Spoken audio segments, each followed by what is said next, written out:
kusanyuse nate kusinkana naawe okuyita mu mayengo. Neebaza Katonda ow'ekisa, neebaza Katonda okusaasira, neebaza Katonda okwagala andeseewo nze naawe ate okutuusa kaakano, ate n'atukuŋŋaanya nate muka miitingi yaffe nga twongera okutunuulira omulamwa okunyweza eby'omwoyo n'ebyenfuna mu maka. Mukama atuwadde ekisa n'atusinkanya.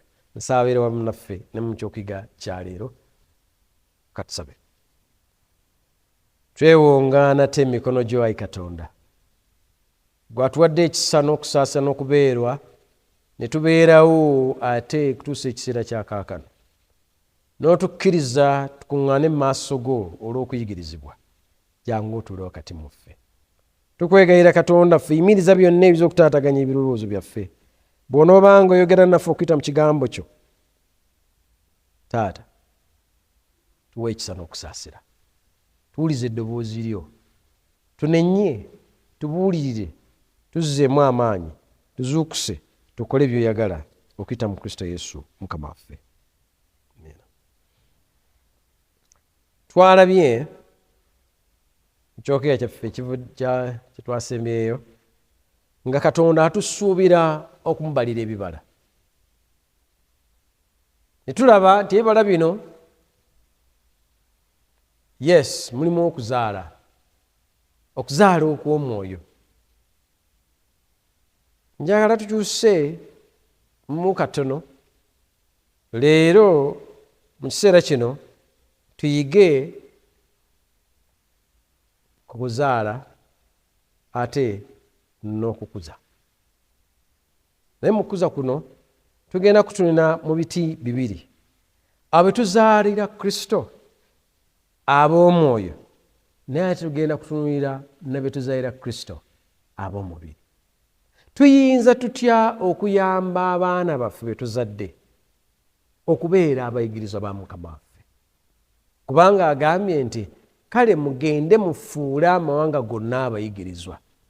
Nyinza nti okufuula ab'ebweru abayigirizwa ng'abaana benzadde abange sibafudde bayigirizwa? Nyinza nti okuyigiriza abaana ba mulirwano, okufuula abaana abayigirizwa ng'abange si bayigirizwa? Mukama ampe ekisa, Mukama ansaasire nga tuyiga mu kyokuyiga kino, ambeere naawe akubeere, tusobole okukola ekyo Katonda kyayagala ku bwa Yesu Kristo Mukama waffe. Tusabe. Jangu oyogere naffe Katonda ffe mu dakiika zino, tuyigirize tukwegayidde ku bwa Yesu Kristo Mukama waffe. Ekitabo kya Matayo essuula ya 28 olunyiri lwa 19:2. Mukama waffe Yesu Kristo yali amaze obuweereza bwe ku nsi. Yali atambudde emyaka 3.5 era yali amaze okukummuza okuweerezaako. Yali atambudde n'abayigirizwa bano okumala akabanga, nga ayogedde nabo, abayigiriza, abazimbye, abawadde ekisa, abawadde okusaasira, abalaze byasuubira, era yali amaze okuwanikibwa ku musaalaba okutugulira obagulira obulokozi. Naye bw'amala okuzuukira, ayogera nabo n'agamba ebigambo bino. N'agamba nti Yesu n'ajja n'ayogera nabo n'abaga nti mpeereddwa obuyinza bwonna mu ggulu ne ku nsi. Asooka okubalaga obuyinza bwe, amaanyi ge, ajjawa embavu ezoogera nabo. Agambye nti mpeereddwa, nze ayogera nammwe, obuyinza bwonna obw'eggulu n'obuyinza bwonna obw'ensi mbulina. Bwe mmanga nze mbulina, kati mbawa ekiragiro. Twalabye nti yali ku lubereberye yatuwa ekiragiro, tugende tuzaale, twale, tujjuze ensi. Nga ne tuyita myaka egyo bwe giggwako, n'ajja ye kennyini ku nsi n'abeerako gye tuli, n'atuula naffe, n'atambula naffe, n'alya naffe, n'anywa naffe. ng'amaze obuweereza obwo addayo kaakati ekiseera kituuse addayo mu ggulu agamba akomawo n'agamba nti nze nannyini buyinza obw'eggulu n'obw'ensi, kale mugende mu nsi zonna mufuule amawanga gonna abayigirizwa nga mubatiza okuyingira mu nnyina ya kitaffe n'eri omwana n'eri omwoyo omutukuvu nga mubayigiriza okukwata byonna bye nabalagira mmwe era laba nze ndi wamu nammwe okutuusa ennaku zino, okutuusa emirembe gino lwe giriggwaawo. Abasajja bano n'abakazi abaaliwuliriza Kristo yali abawa ebiragiro ebipya, yali abawa bagenda kutambula batya, yali abalaga kiki yali abasuubiramu, yali abalaga obulamu bwabwe bulina kubeera butya. Mu lugendo luno olw'okunyweza obulamu bwaffe obw'omwoyo ekigenderwamu Katonda kyagendamu ekikulu kwe kundaga, kwe kulaga kiki kyakusuubiramu.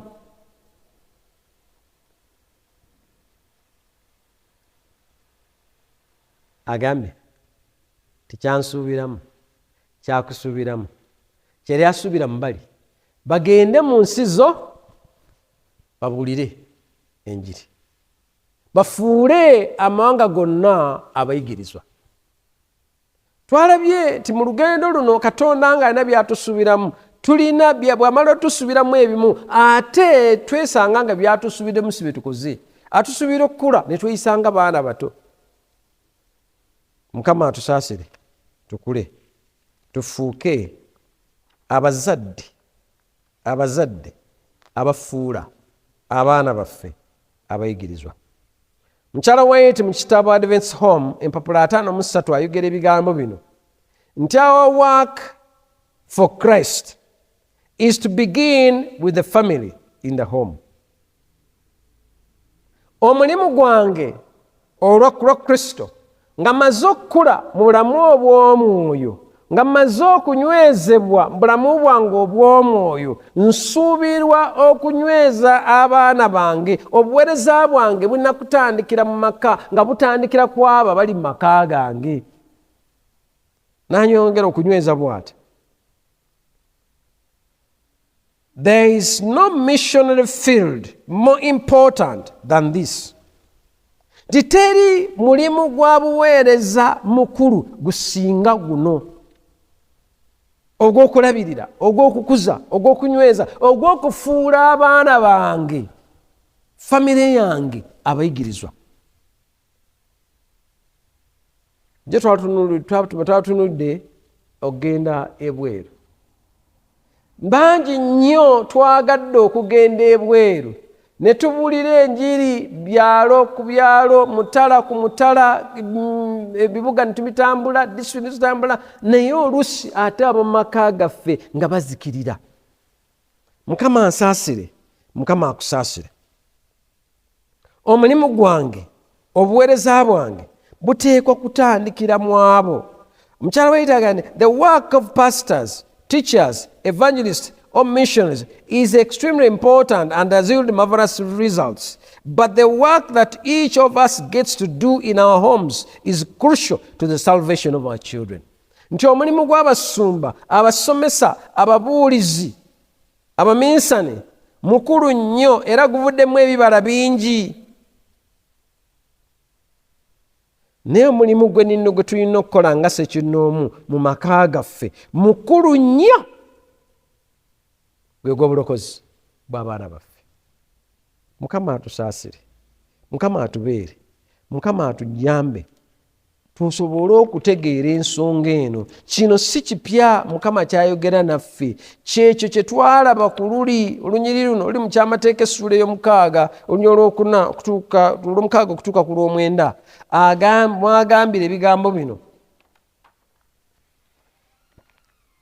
agambye mu lunyiri olw'omukaaga nti ebigambo bino bye nkulagira leero binaabanga ku mutima gwo, era onoonyiikiranga okubiyigiriza abaana bo. Ekigambo kya Katonda kye tuyiga buli lunaku kiteekwa okubeera mu mutima gwaffe.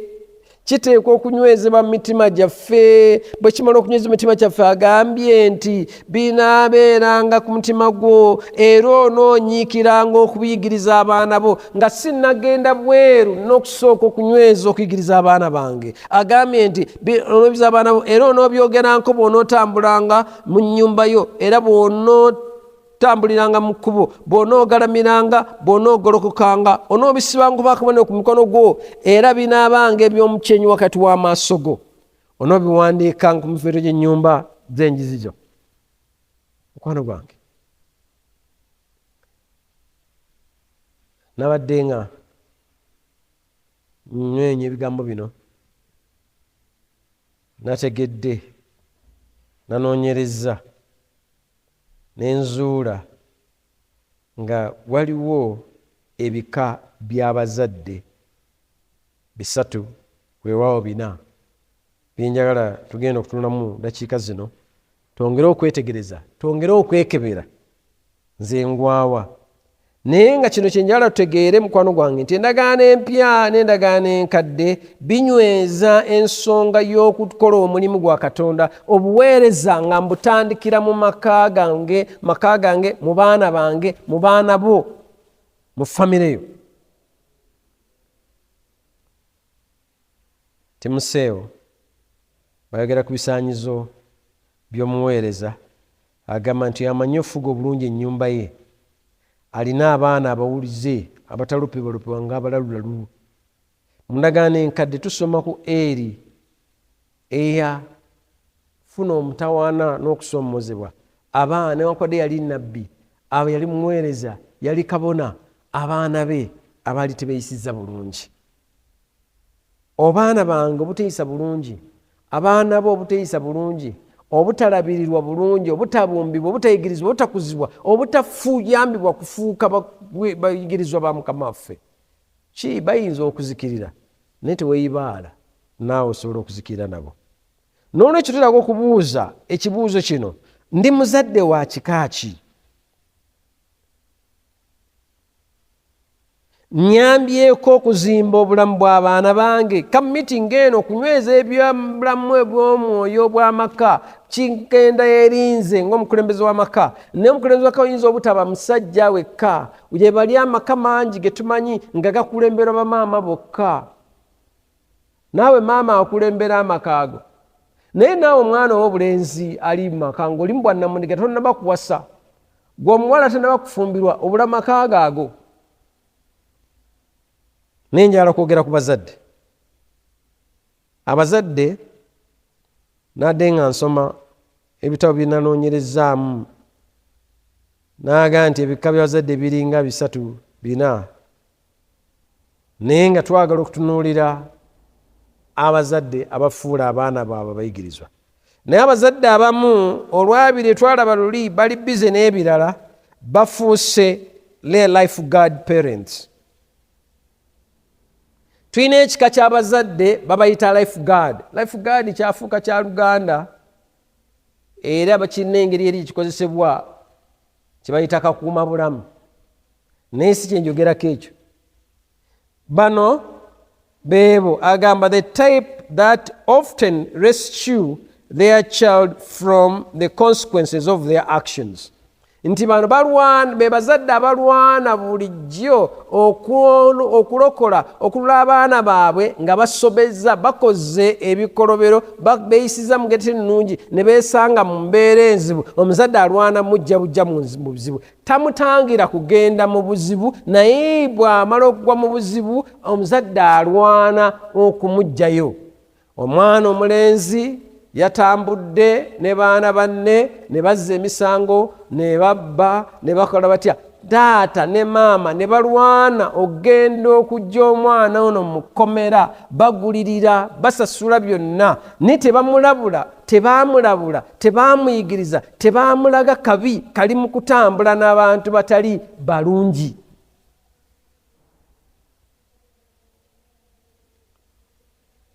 Teri ayagala mwana we kubeera mu buzibu. Naye abaana oluusi olw'okusalawo kwabwe beesanga nga bagudde mu buzibu obutali bumu. olw'okusalawo n'emikwano gye bagaaniddeko beesanga nga bazizza emisango egye batadde mu ntata, beesudde mu ntata. Ng'omuzadde si kibi okuyamba omwana wo omujja mu buzibu, naye ate ekimu kuteeka obayigiriza kye kino. Pawulo kyagamba mu Bagalatiya essula 6:7 ti temulimbibwalimbibwanga Katonda tasekererwa, omuntu yenna kyasiga era kyalikungula. Oluusi abazadde tugwanidde okuleka abaana bategeere ensobi zaabwe. Buli lw'olwana buli kaseera omutaggulula okumusobezza n'omubyeyo mangu n'otomuleka kusooka kuyiga mu ebyo bimubaddeko, oba tomuyamba kumuzimba kubeera muyigiriza wa Kristo. Neeruusi ekireese kino kubanga era twatwala mutawaana kumuyigiriza ng'akyali muto. Twewale okubeera abazadde ba life guard, abalokola, abajja, abanuninda omwana n'agwa mu nsobi olyoka omununeyo kasita olina ssente. Watya singa bukyenkya n'ova mu nsi n'asigala ng'akyakola ebikolobero bye ng'agwa mu nsobi zaaguddemu zonna nga toliiwo nga ne ssente zaggwawo. Kuba Bayibuli yetugamba bulungi nti ssente zeefuna ebiwawaatiro ne zibuuka. Olikola otya? Omwana ono alikola atya? Mukama ansaasire nneme okubeera life guard parent. Naye oleka ekika ekyokubiri eky'abazadde kye bayita ocean wave parent. Bano balinga mayengo ga nnyanja, coming and going inconsistent. Wali bajja ate ne babulawo, bajja ne babulawo. Abazadde bangi tetukyalina budde, mu maka tetuliimu, tukiringa abakyalamu obukyazi, amayengo gatukuba ne tugenda, leero bwe tuli tetuliiwo, tetuyamba baana bano, tubagasiza.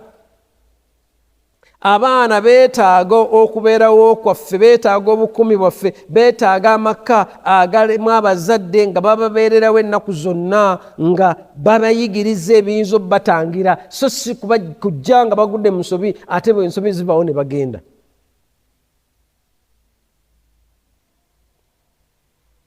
Bano ba ocean wave, amayengo g'ennyanja, leero ayogera kirala ate ekyanayogera kirala.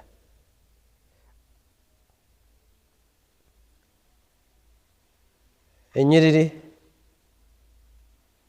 mu Bayibuli ezoogera ku kino ziri 2. Kiri mu kitabo kya Ngero essula eya 29 olunyiriri olw'15. Agamba nga tulera abaana, nga tukuza abaana, nga twagala obbafuula abayigiriza ba Mukama waffe. Mu Kikyusi Bayibuli ene ya Kisosonkola agamba nti omuggo n'okunenya bireeta amagezi, naye omwana alekebwawo aswaza nnyina. Mukwano gwange maama ne naawe taata, Bayibuli egambye nti omwana okuva nga muto, Bayibuli yatugamba luli nti manyiiza omwana ekkubo erimugwanira okutambulamu, awo ne bw'alibanga akuze talirivaamu.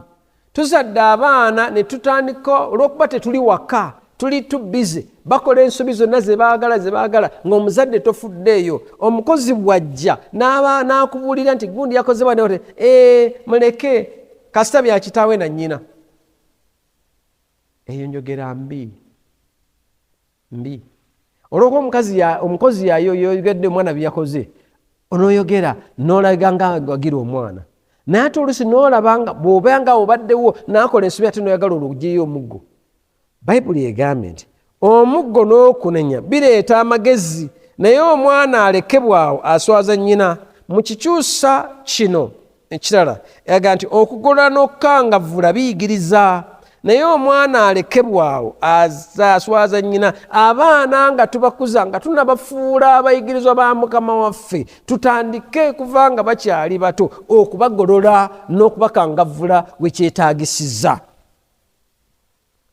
Yigiriza omwana abaana batendeke, abaana bateeketeeke mu kkubo eriyinza okubagasa n'okubayamba.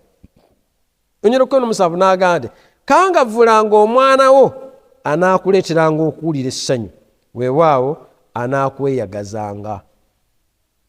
Mu kiso kino n'agamba nti kangavvula omwana wo anaakweyagazanga, anaakuleeteranga okuwulira essanyu. Oyagala okwenyumiriza mu baana bo, batandika obbanenya nga bakyali bato, tandika obbakangavvula, bayigirize mu makubo ag'okutya Katonda. Bayibuli erina emisingi egikuza abaana. Bayigirize nga batya Katonda, bayigirize nga bakwata amateeka ga Katonda, bayigirize nga bassaamu ekitiibwa obulamu bw'abalala.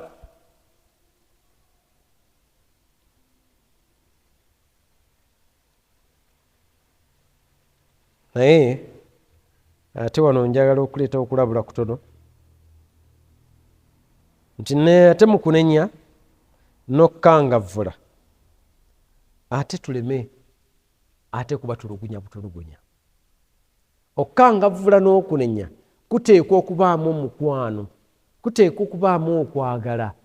Omwana ategeere nti maama taata anjagala, naye ekyatayagala kye kibi kyenkoze, gwe musango guli gwenzizizza, obutabuuza bantu, okutambula nga mmagaladde, okwonoona ebintu, obuteegendereza. Maama kyakyawa, naye nze ng'omuntu anjagala.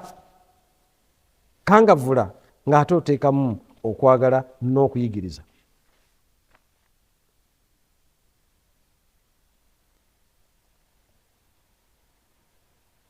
Ekigambo discipline kiva ku mulamwa gwe gumu ne disciple.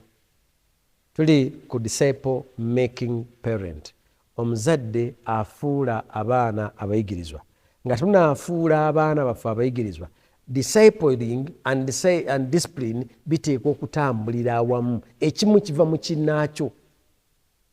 In discipling kitegeeza omwana ono omulambika biki butya bwayinza okulangamya obulamu bwe ng'ayita mu nsi, enkolaganaye ne baana banne, enkolaganaye n'abantu abatali bamakoomo. Tulina obuzibu leero nti kuyita mu maka tugamba abaana okusaamu abantu ekitiibwa, naye bwe tuba tuli ku kyeggulo nga tulya, n'oyogera ku ono, n'oyogera ku oli, n'oyogera ku mukadde w'ekkanisa, n'oyogera ku musumba, n'oyogera ku ani, n'oyogera ku mulembeze w'eggwanga, n'oyogera ku baminisita, ebigambo oluusi ebitaweebuula abantu bano neebasa wansi. Mukama akusaasire, Mukama akubeere, nange mbeere, tuyegize abaana baffe. Agamba, the goal of discipline is not to break the child's will and force them to submit. Rather, the goal of discipline is to guide them to become disciples. Ekigendo ky'okukangavvula, ekigendo ky'okunenya kwe kuyamba abaana, kwe kulungamya abaana bano bafuuke abayigirizwa ba Mukama waffe.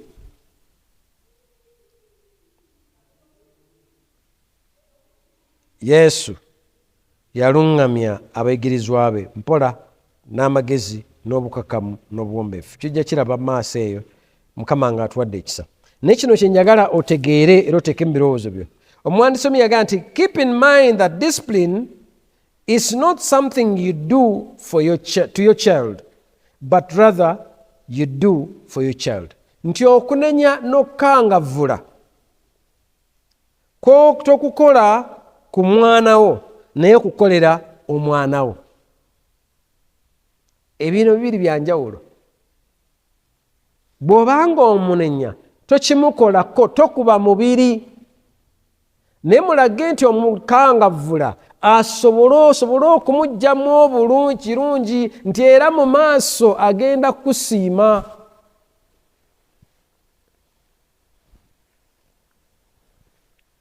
Nazaalibwa omukyala nga mukambwe mulungi wa bbaluwa. No nonsense. Yafuba okutufuula kye yatufuula. Nategeera nkuze nti okukangavvula kwonna kwe yatukangavvulanga yali akikolera nze. Yamba abaana bo bategeere nti okukangavvula kw'obakangavvula, okunenya kw'obanenya, okugera kw'obakugera kuliwo lwakugasa bo olw'okubeera obulungi mu nsi eno, naye tokusinga ennyo olw'okubateekateeka olw'obwakabaka obutaggwaawo. Omuwandiisi w'ekitabo kya Ngero awandiika ebigambo ebirala kukangavvula nga waliwo nga kuleeta essuubi. Agamba mu kitabo kya Ngero essula 19 onyolo 18 nti kangavvulanga omwana wo nga wakyaliwo essuubi, so tomuleka kuzikirira. Okukangavvula kubeera ddi nga kukyalimu essuubi. Kyeyagamba eri 22:6 timanyiiza omwana omuto ekkubo erimugwanira okutambulamu, awo ne bw'alibanga akuze talirivaamu. Mutandike nga muto, musomese emisingi gy'amaka gammwe egy'empisa n'enneeyisa. Oba omukadde oli omukazi nga tokkirizibwa kubeera bweru essaawa emu ng'eweze, toyingira wuwe. Twakitegeera luvannyuma, twakitegeera twongedde kukula, tiyalinga ataasa ffe. Ebweru ekibuddo bwa kawungeezi bwabeerayo ebizibu bingi bisobola okutuukako. Bonereza, omuwandiisi w'enkyusa n'agamba, bonereza omwana wo nga wakyaliwo essuubi ery'okumugolola oleme kumuleka kuzikirira. Muteeketeeke nga wakyaliwo. Abaganda bagamba nti akaakyama amamera. Bw'omulinda ng'amale okukula, nimugambako ng'atuuse mu kyomusanvu, nimugambako ng'atuuse mu secondary, nimugambako ng'atuuse ku university, ogenda omutereeza awo ng'obudde bwakola butya, bwayita dda.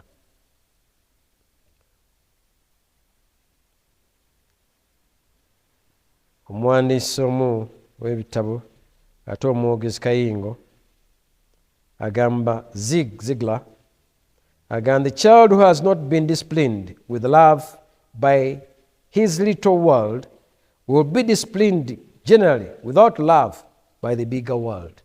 Nti omwana atanenyezebwa mu nsi ye ntono n'okwagala, atanenyezebwa atakangavvuddwa n'okwagala ng'asinziira mu maka, bw'otomukangavvuliraawo, bw'otomunenyezaawo mu nsi ye ntono eyo, nti agenda kangavvulwa ensi ennene ey'awamu awatali kwagala, ensi tegenda mumusaasira. Omwana omulenzi omu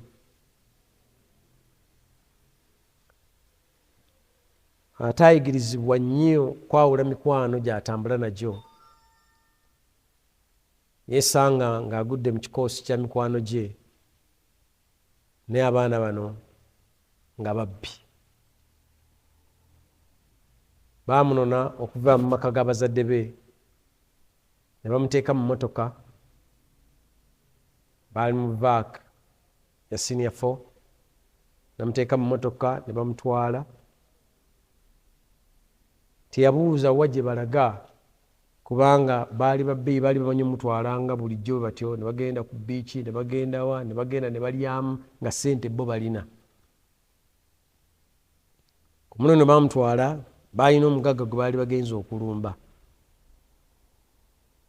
era baalumba nga waliwo ssente ze baali bazudde nti awakaawo zaaliwo ze baali banonye. Okuzinona amaka gano kye bataamanya, tegaali mu connection, kamera zaali zisobola okulaba nga nnyinigo asobola okulaba abayingira awakaawe ng'ali ku ssimu ye gye yakoleranga. Omwami ono yalaba abaana bano abalenzi nga bajja bayingidde awakaawe, batulugunya abaaliwo, era n'akubira poliisi. Poliisi nejja, omuvubuka ono baali bamuleseeko akabanga okuva awaka, n'okata ebisawo mwali emmundu ze baali babbisa, ne bagenda. Ng'atudde mu mmotoka wano yekka alinda, kadenge patrol zamuyitako nga zigenda zidduka emisinde ne zituuka waka ne beetolola ekikomera kye baali bayingiddemu amasasi ne gatandika okuvuga. Abaana bali baali bawulidde era ne babuuka ekikomera ne badduka banne. Bagezaako mukubira essimu ate laaveewo n'essimu ate neeteyitamu. Munnaabwe omu kyeyava asalawo ajja adduke amusisinkane n'obwasirikale baali bamugoba yatuuka mu motoka agikuule aveeyo kuba yali amanyi bajjukira nti ono tamanyi kuvuga ng'adduka ne mu motoka wano mwali atudde tamanyi kigenda mu maaso. Abasirikale baatandika kubba emmotoka ena amasasi era essasi erimu lyayitamu erimukuba erimugwa mupiira ne bagikuba emmotoka neetuula. Omuvubuka oli yali avuga eyali ku babbi n'abuukamu era n'adduka. Ono bamusanga omusajja wattu ate alina ekiwundu bamukwata ne mutwala mu ddwaliro. Bamujjanjaba naye nga bamujjanjabira ku mpingu era bamala ne bamutwala mu kaduukulu. Omwana bwe nnemererwa okumunenya n'okumukangavvula mu nsi yange ey'amaka okumuyigiriza, ensi ennene egenda kumuyigiriza. Ensi yamuyigiriza naye yamuyigiriza bubi. Ekika ekyokusatu ekyabazadde nga tugenda okumaliriza kyekya railroad track parents. Bano balinga luguudo lwa gaali ya mukka. Maama ne taata batambula bagenda mu kkubo lyerimu naye bakozesa ebigendererwa byabwe bya njawulo era tebakwatagana. Nga tulera nga tukuuza abaana nga twagala bafuula abayigiriza ba Mukama waffe. Mukama ansaasire, Mukama atusaasire.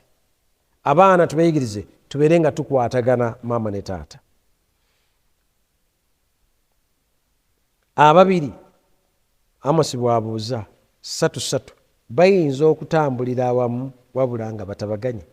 Nga tunaalera abaana, nga tunaabalungamya, nga tunaabayigiriza, nga tunaabanenya, nga tunaabakangavvula olw'okubagassa mu bulamu buno, katubanenye nga tubanenyeza wamu. Ekika ekyokusembayo kyenjala tulowoozeeko be ba disciple making parents. Bano be baluwa kino kyekolako ekirungi kisingako obulungi ekyabazadde aba disciple making parents kisangibwa mu Mukama waffe Yesu Kristo yennyini. Yalina abayigirizwa 12 beyatambulanga nabo. Yabakwata n'abayigiriza. Enjigiriza gyendowooza gyendaba ng'eyinza otuyamba eyinza okunyamba nawe esobola okuyamba okulaba ng'abaana baffe tubakuza bulungi. Mukyala White agamba mu Thoughts from Mount of Blessings empapula olwokusatu n'olwokuna agamba the time had come for disciples who had been most closely associated with Christ to unite more directly in his work, that these vast throngs might not be left uncared for as the sheep without a shepherd. A great work was yet to be accomplished for these disciples. Abayigirizwa wano ekiseera kyali kituuse beenyigire mu mulimu butereevu ogw'okufuula abalala abayigirizwa. Naye Yesu yali yesaba balekawo bulesi, yali alina obateekateeka bateetwale omulimu ye ng'avuddewo bagutwale mu maaso. Yesu yali abalaba mu bo obuvunaanyizibwa obw'enjawulo. Yali afuba okubayigiriza.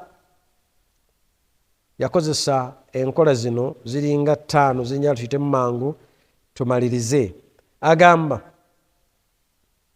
ng'otubwe tutunuulira engeri Yesu gye yakozesa esobola otuyamba okuzimba abaana baffe. Yesu yakola ati ekisooka Yesu yakuŋŋaanyanga abayigirizwa okumwetooloola n'ayogera nabo nga bo bokka.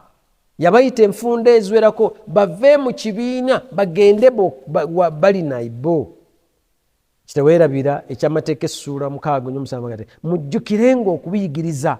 Yabayigiriza nga bali bokka. Funa akadde akayigiriza abaana okumuli gwawuli n'agamba nti twetaaga ebiseera okufuula abaana baffe abayigirizwa okubasomesa neetaaga ebiseera. Nakutegeeza nti omuwandiisi omu yawandiika nti buli mwana yeetaddira ekika 3. waliwo twetaaga omu naye waliwo twetaaga bonna tubayigirize wamu.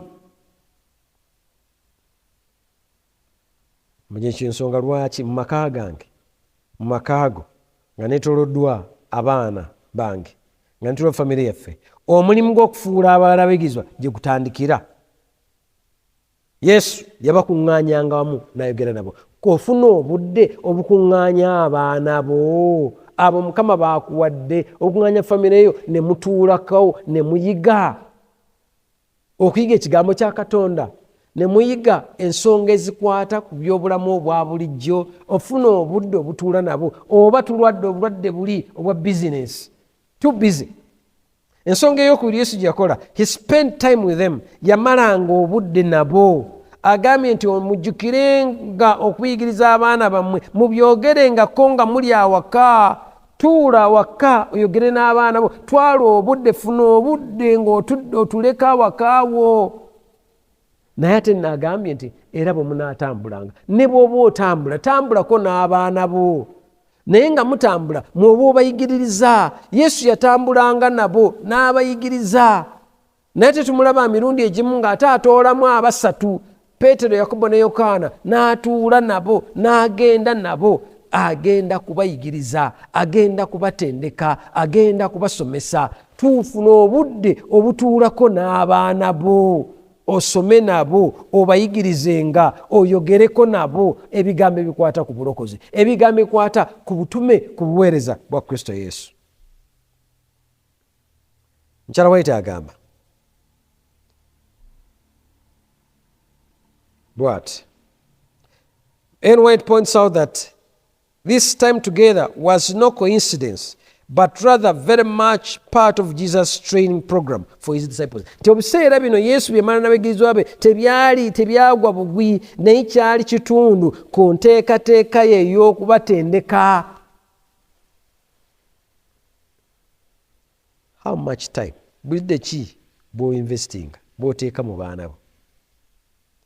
Disciple-making parents spend both quality and quantity time with their children. Bamala obudde obw'omuwendo ate obugasa eri abaana be.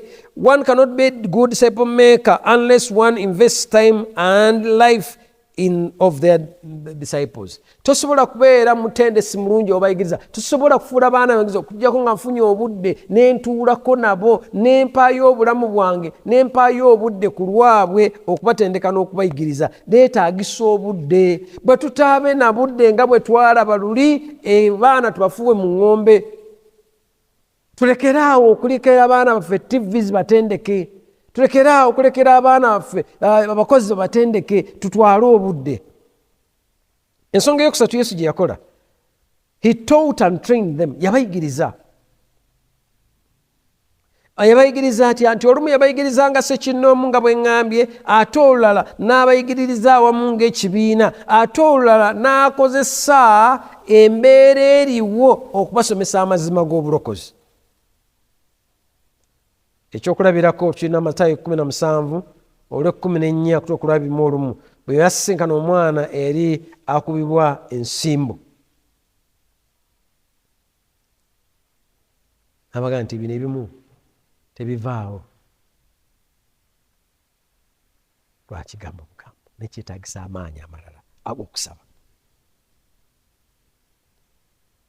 Naye ate olumu Yesu yabayigiriza ng'agonjola emiteeru egyali mu bantu abaali bamwetoolodde, egyali gireetebbwa mu maaso ge. Disciple-making parents must keep in mind that always teaching our children, our daily interaction with others, bwe tuyingeje tubaganamu n'abantu abalala, kitundu ku kubayigiriza. Oyeyisa otya mu maka go oba oyigiriza mu bulamu bwo bwa bulijjo? Emboozi z'onyumya n'abantu abalala, bw'oba otuula awo abaana nga batudde awo ng'oli mu kugeya bugeya abantu abalala ab'oku kyalo ab'omu kkanisa, oba oyigiriza naye kyoyigiriza kifu. Oyigiriza abaana bo okuyita mu nnyambala yo. Oyambala otya gwe maama? Tulitwadde tuswadde bamaama emirundi egisinga lwe tugenze abaana tubateeka mu masomero, maama n'ogenda ku ssomero naye ng'akasikaati k'oyambadde kafu. Neebaza Katonda amasomero ago ate agafaayo, abazadde abamu ne babagoba. ku nzigiza ku geeti z'amasomero. Omuzadde oleme kgenda ng'omaze gambala ebitaliimu. Engeri gy'oyambalamu, gwe taata engeri gy'oyambalamu, oli musajja mukulu, oli maka naye n'okeera ng'oli mu kinu akanu ateeka kunukidde. Mukama atusaasire. Njigiriza abaana bange, oyigiriza abaana bo nga tufuula abayigirizwa. Weegendeze emboozi kizoonyumya ng'oli n'abantu abalala, nga muli ku lujjuliro, nga muli mu maka gammwe. Gwe n'omukyala, engeri gy'otabaganamu n'abantu abalala, engeri gy'oyisaamu abantu abatali ba famire yo, abajja awaka, abasula ewammwe, byogerako ki?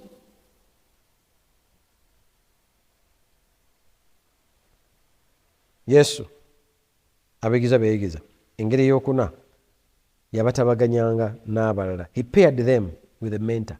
Yabawanga abayigiriza, ng'ayigiriza omwali ne experience n'amuteekagata n'omulala ng'ekigendo kya kumuyigiriza asobole okumugyamu empeke. Yateebaganya Peetero ne Yokaana. Peetero yalina obuzibu bwe wa sipiidi waki. Yokaana yali wa bigambo bitono, ajjudde okwagala n'empisa ze zaali za bukakkamu. N'abatabaganya n'asobola obbayigiriza. Bantu ki booganya abaana bo okwagatta nabo? Obudde buduka nnyo. Bwe yamala obbatendeka n'obbateekateeka, agamba nti n'abasindika, enkego eyokutaano n'abasindika. Yasooka n'asindika 12, oluvannyuma n'asindika 7. Naye ate amaliza agaga n'abawa amaanyi, n'abawa omwoyo omutukuvu. Nga tuteekateeka abaana baffe, bafuula abayigirizwa, twegendereze baani betabaganya nabo, baani tubawe obuvunaanyizibwa nga bakyali bato.